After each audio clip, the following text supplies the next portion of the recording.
Welcome to our Dark Shadows tribute. My name is Jack Allen Willard, your host.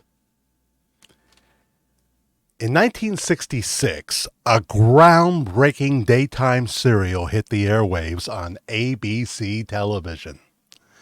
Although it seemed similar to a soap opera, at first, things would radically change. The star was former classic movie star Joan Bennett. She began during silent pictures and did classic films into the 1950s when she found herself blacklisted. The name of the show was Dark Shadows, and Joan was ready to reinvent herself. It took place in the fictitious Collinsport, Maine, much of it in a mansion known as Collinwood, and we would follow the story of the Collins family.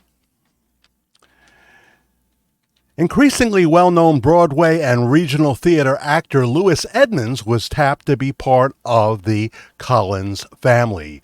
Joan played Elizabeth Collins Stoddard. Louis played Roger Collins, her brother. Also on board was Mitch Ryan as Burke Devlin, young David Hennessy as David Collins, newcomers Nancy Barrett and Alexandra Mulkey. She played Victoria Winters and did the opening announce for many, many episodes. The show got off, though, to a slow start. But it got a bump when Diana Millay played the mystical creature, the Phoenix, who would rise out of the ashes and be reborn over and over again. Dark Shadows now had traveled into the area of the paranormal, in the late afternoon, no less. And once you do that, you can never go back. Still, by early 1967, the ratings were still too low. And the creator of Dark Shadows, Dan Curtis, a genius, knew it. He begged ABC for 13 more weeks, saying he wanted to blow the roof off of Dark Shadows. Dan's kids were fans of the show, but they said, "Daddy, why don't you make it scarier?"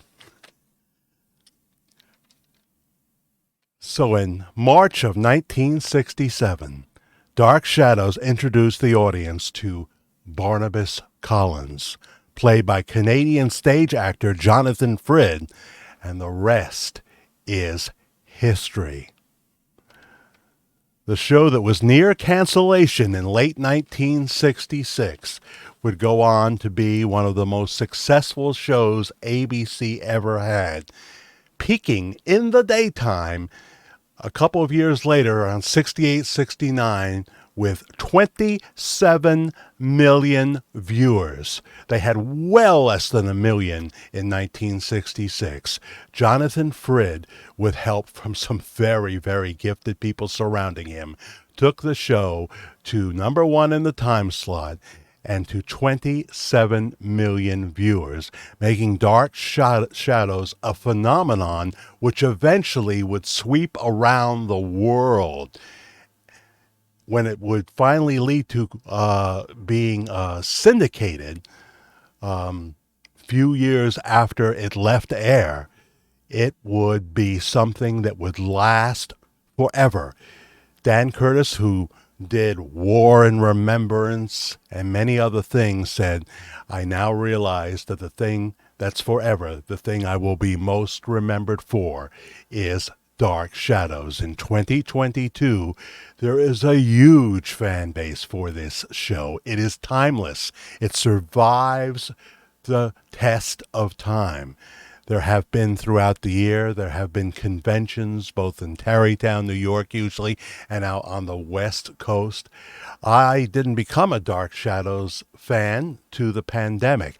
Now my partner, my lady, she did watch some of the show when it was originally airing. I saw it a couple of times, was sort of interested in it, but never really became a devoted fan then. It was not till the pandemic when we found it on Prime Video that we began to watch Dark Shadows. If you have not done so, and you go to Prime Video, or you go to Tubi or Pluto, and you begin to watch Dark Shadows, I'm warning you, there's just something about this show. This could become part of your life. I mean, you could find yourself watching a few episodes every night, and that's what we did during the pandemic. Now, we began with episode 210, which is the introduction of Barnabas Collins. We didn't find the beginning episodes right away, and I think we did it the right way. I would recommend that. Start with the first Barnabas episode, episode 210, work your way all the way through to episode 1245, which is the last show that they did in March of 1971.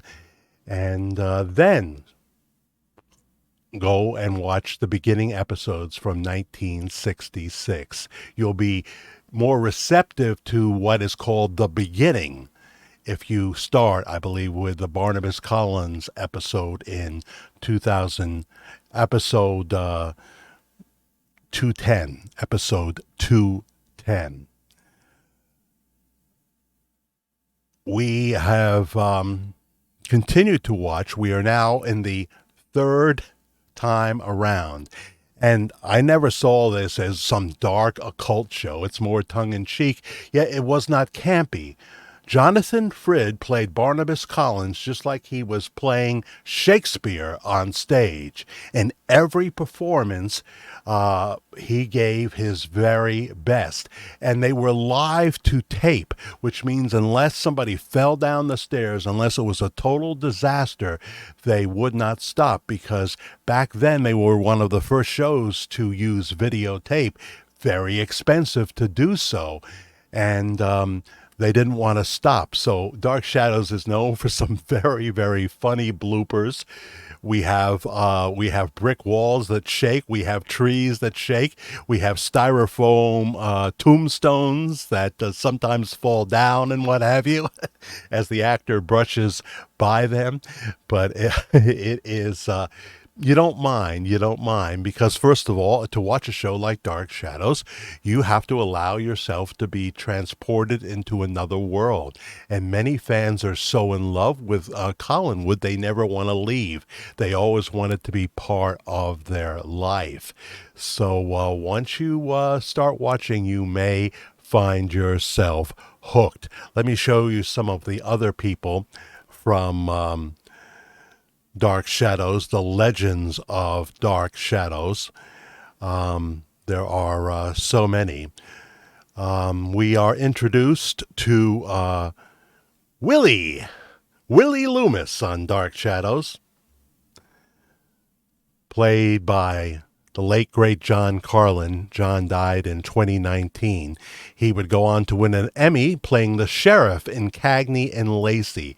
He's done a few films as well. There's a film he did right after Dark Shadows, which you might want to find on Tubi. It's R-rated. He was terrific in it, and it got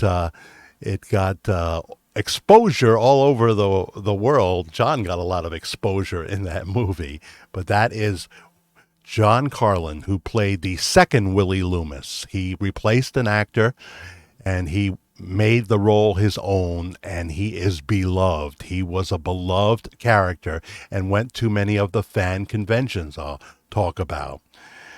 The villain that was introduced to us in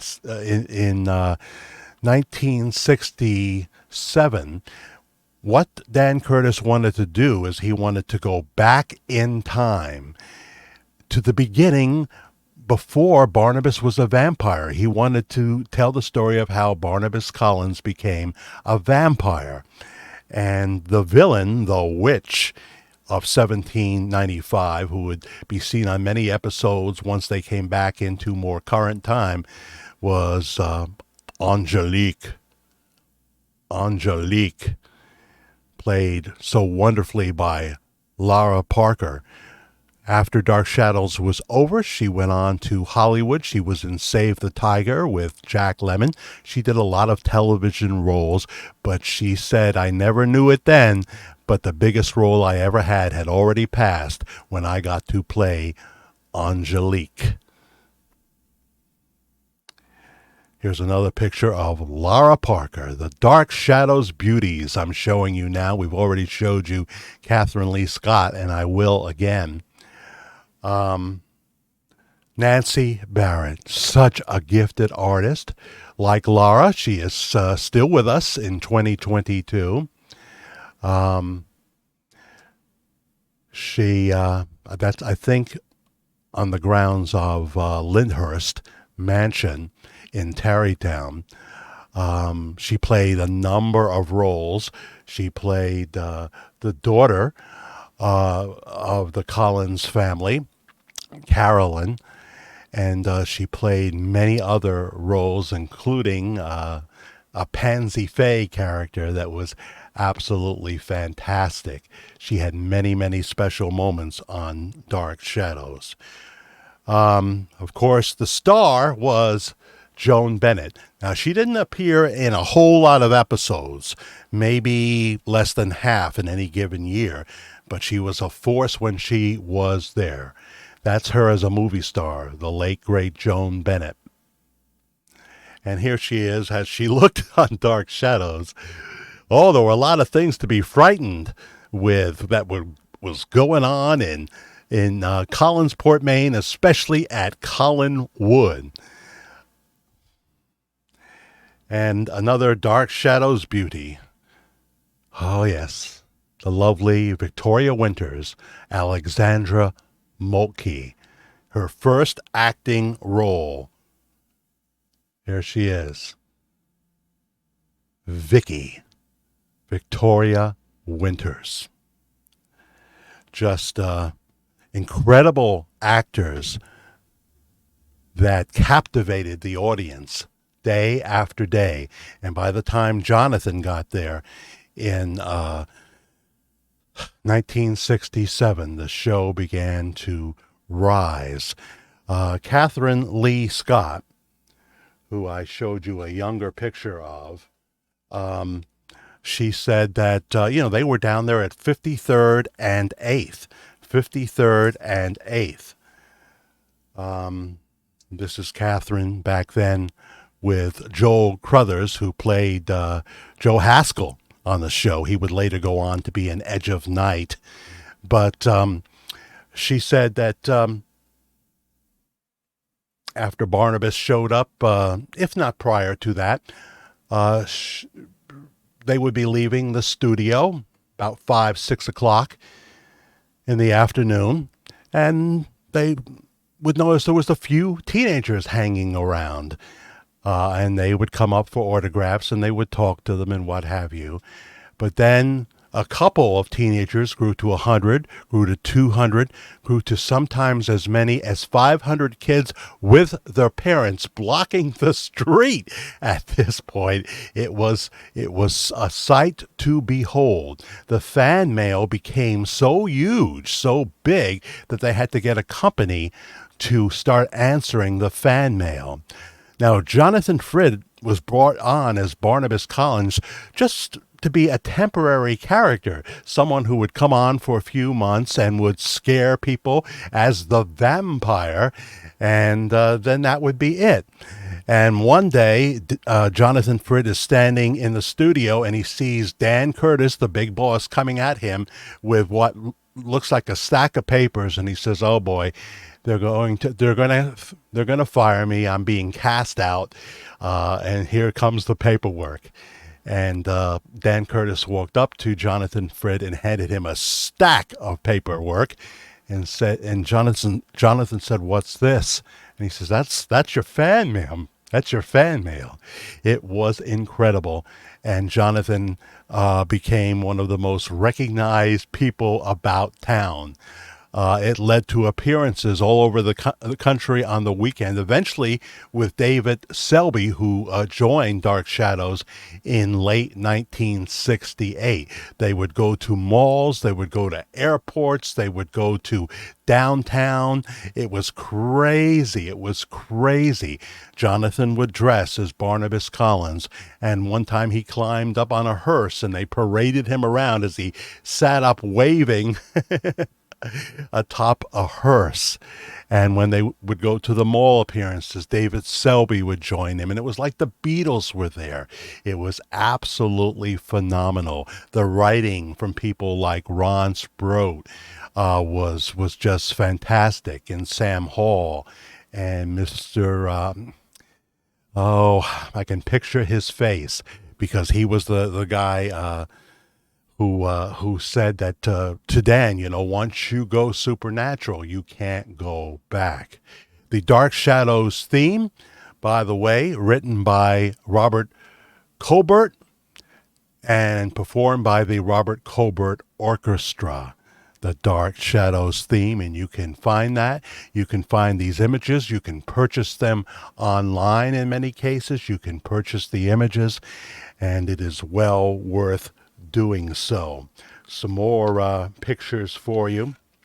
This was the cast. Now, since I didn't become a Dark Shadows fan, and my girlfriend really didn't, my mate didn't really become a big Dark Shadows fan to the pandemic, we missed all the Dark Shadows conventions that they began to have.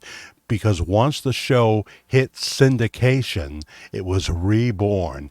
And now Jonathan was doing theater again for the most part. All the actors were doing other projects. But they quickly realized that there was a screaming fan base for Dark Shadows. The very people who had watched the show now were so excited about watching it again, and now their kids were watching with them. So this is a cast of an older version of the cast. David Selby with the blue turtleneck on. And next to him is Lara Parker, Catherine Lee Scott, and the late, great John Carlin. So David, Lara, and Catherine are still very much with us. In fact, as I speak, tickets are just about sold out for Catherine Lee Scott going to Lyndhurst Mansion, October 30th, 2022. And now she had to add Halloween itself, October 31st, because the tickets sold out so fast. What she's going to do is she's going to take you on a mini tour of the Lyndhurst Mansion, pointing out the scenes where they shot the movie House of Dark Shadows. They actually shot House of Dark Shadows while they were doing the television show in New York. Half of the cast, especially the important players, had to rush to Tarrytown. Some of them would go back and forth if they had minor roles in the movie, but Jonathan didn't, so he was out of Dark Shadows, the TV show, for a while. He was chained in his coffin, supposedly. Did the show suffer without the major players for a while? Yeah, I think it did. I think it did suffer doing that. But House of Dark Shadows was a huge hit. It was much more graphic and violent, and they were able to kill off Barnabas Collins in this movie. Jonathan was not a big fan of that movie. And when they presented the idea of him starring in the sequel, because the movie was a hit, Night of Dark Shadows, Jonathan Frid refused to do the movie. He wanted to move on now. He wanted to get out of Dark Shadows. He knew he had been typecast, but it had already happened. It had already happened. But he had strong theater connections, and he did a few things. He did a movie called Seizure, which got some attention, but basically he went back to the theater. And then later on, and as Dark Shadows was syndicated and the Barnabas phenomenon started all over again, he began to do the Dark Shadows conventions and would form a one-man show. He would do some of that one-man show at the Dark Shadows conventions. He would do readings. He would answer questions. He would go to colleges and he would have a question and answer time. And people always wanted to do to talk about Dark Shadows, and he was willing to do that.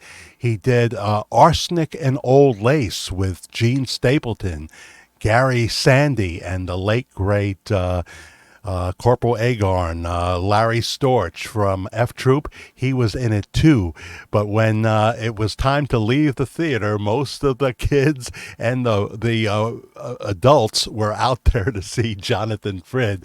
Marion Ross, who of course was Mrs. C on Happy Days, she said they really weren't there to see us. They were there to see Jonathan Frid. They wanted to see Barnabas, and that lasted throughout his life. Even when he did a cameo in the Johnny Depp Dark Shadows, which was the last thing Jonathan ever did, and he didn't even live to see the movie actually premiere. But he died in his 80s, and he had led a very full life with some beautiful theater productions. Well, last year, my lady and I went to Lyndhurst Mansion in Tarrytown. I think it was around October 27th last year. And we got to meet Catherine Lee Scott, who played Maggie Evans. She also played Josette Dupre. Josette Dupre, the love of Barnabas Collins' life. And we got to take pictures with Catherine, got several of her books that day, which she signed. And here's me with Catherine Lee Scott, Maggie Evans, Josette Dupre from Dark Shadows. Beautiful still. Beautiful still. And I'm holding the book Dark Passages. By the way, we're standing in the middle is a duplicate dress that Josette Dupre wore when she was to marry Barnabas Collins, but alas, that never happened. You have to watch those episodes, those 1795 episodes where they go back in time. Then later on, there's a great story, Parallel Time, that they did. They only had a relatively small studio, and the special effects weren't like CGI. But they got some great ones in, and the show holds up in 2022. One of the books that I purchased from Catherine, and she actually sits there and she signs and she takes your money and everything. One of the books was this one right here. Now with you, now without you. It's the story of her second husband, who came down with a terrible disease. He was a magazine publisher, wonderful man who she loved very much. And you can purchase this book on Amazon. And she tells the story of what it was like before his disease and then dealing with his disease. They actually went on cruises and what have you. When he was sick, they lived every day to the fullest that they could. And it was devastating when she lost her husband. This book right here is from the man who played Roger Collins. He also played Joshua Collins and Edward Collins, incredible actor that he was. Louis Edmonds, Big Lou. Big Lou. You can get this book on Amazon. He would go on to many years on All My Children. After a long gap, he was kind of depressed when Dark Shadows was canceled in 1971. But he had theater work, and then he returned to television around, around 2001. In All My Children, and then was a beloved character on All My Children. Lou Edmonds. That is a book well worth reading. And the book that I also purchased from Catherine Lee Scott, Dark Passages. Dark Passages. This is the book, a young picture of Catherine Lee Scott there. And says, author-actress Catherine Lee Scott has written Dark Passages, which is an affectionate nod to Dark Shadows, the 60s cult soap opera featuring vampire Barnabas Collins, in which she portrayed Maggie Evans and Josette Dupre. She makes her home in Beverly Hills and New York City. She continues to work as an actress and has completed her second novel. This was one of her earlier novels. She has more now, and she will be at Lyndhurst Mansion. If you go to the Lyndhurst site, there may be a few tickets left for her meet and greet, which is in the middle of the tours that she's going to be doing on October 30th, and now she's added October 31st, but it could be sold out because she is still, she's a legend. She's a legend in the eyes of the Dark Shadows fan. She's appeared in numerous movies and television shows. She was in The Goldbergs, playing the girlfriend of the legendary actor who passed away recently. Not a great show, but anything Catherine does is wonderful. She's been in a movie with Richard Gere. She's done so many things, so many movies and television shows over the years, and is an accomplished author. Well, that's our look at Dark Shadows. A few more pictures, though. Here is David Hennessy. With his mom, she would drop him off at work. Beautiful woman herself. And, of course, the girls really started to notice David, and he got himself in 16 magazine.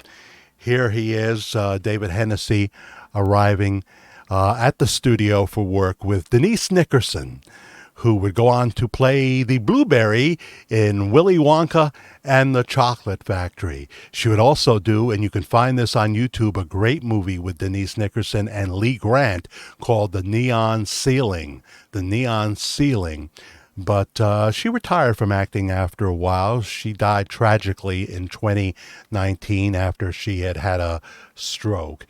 But she, from the very first moment she was on Dark Shadows, she was the consummate professional. You would think that she had been doing it for a lot of years. She had done commercials and things like that, but she is powerful on Dark Shadows. David Hennessy was powerful, but he wanted to be a restaurateur, he did, and he would go on to own a chain of restaurants and still does in 2022.